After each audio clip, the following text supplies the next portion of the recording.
Maanghangang binitawang salita ni Senator Jigo Estrada sa kanyang privilege speech sa sesyon ng Senado kahapon. Binuwaltahan ni Estrada ang mga nandidiin sa kanya sa issue ng pork barrel scam. Narito ang report ni Jam Sisante.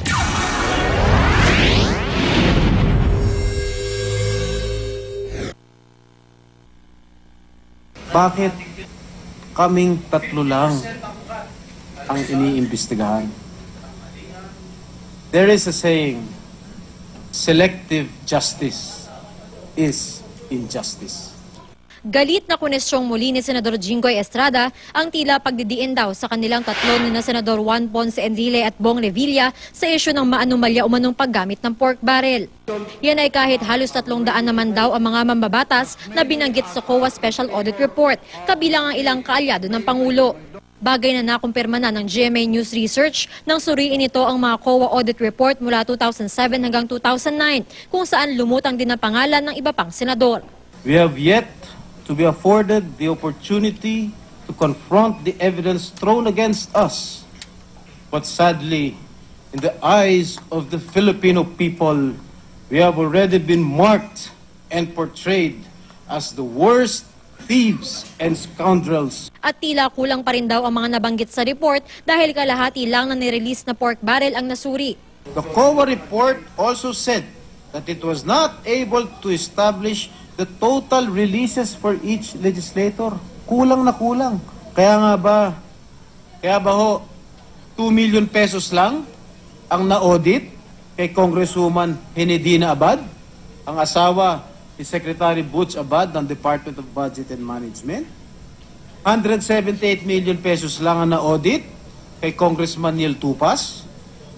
197 million pesos lang ang na-audit kay Congressman Isidro Ungab. 351 million pesos lang ang na-audit kay Senator Alan Peter Cayetano.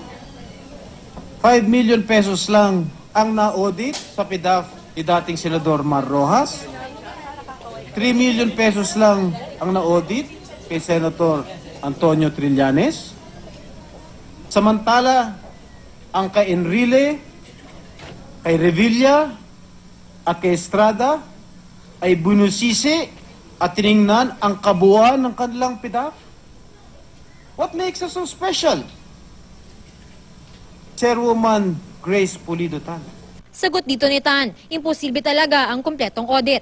From his own mouth kanina, ang dami niyang sinabing mga pangalan na hindi sa oposisyon. Na hindi kami selective. Kulang-kulang daw.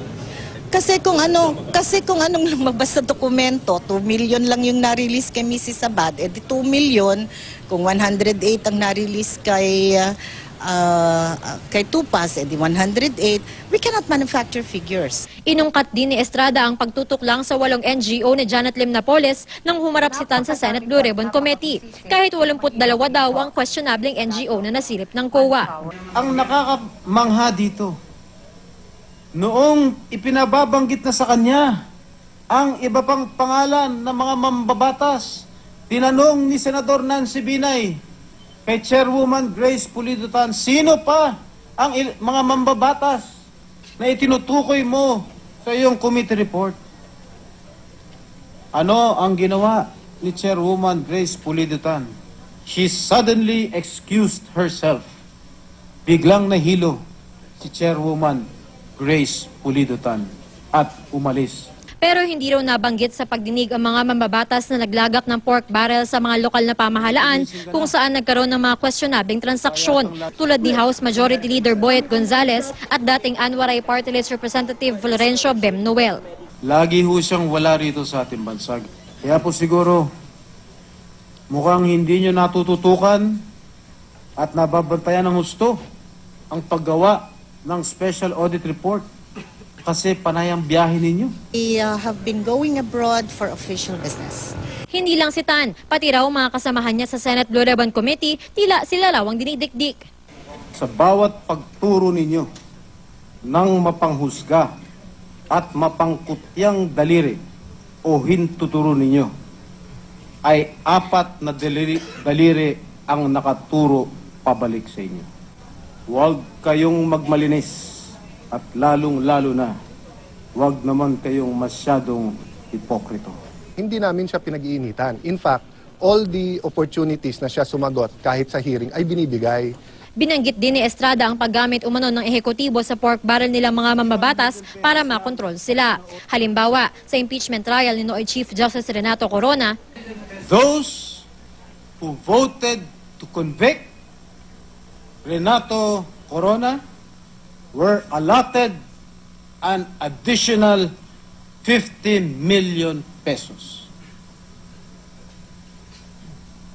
That was provided in a private and confidential letter memorandum of the then chair of the Senate Finance Committee. Ang sinabi ni Senator Estrada sa akin, doon sa lounge, ang sinabi niya, hindi ko sinasabing bribe yun. Sa katunayan, hindi naka-influensya sa akin at yun hindi bribe. So I'm glad that there was a clarification. sa gitna ng paglalabas ng sama ng loob, inulit ni Estrada na handa silang harapin ang investigasyon. Para sa unang balita, Jamsi Sante reporting. Isa pang paglilinaw, taliwas sa naunang iniulat kagabi ng 24 oras, si Senador Jingo Estrada ay kabilang po sa mga bumoto pabor sa conviction ni dating Supreme Court Chief Justice Renato Corona.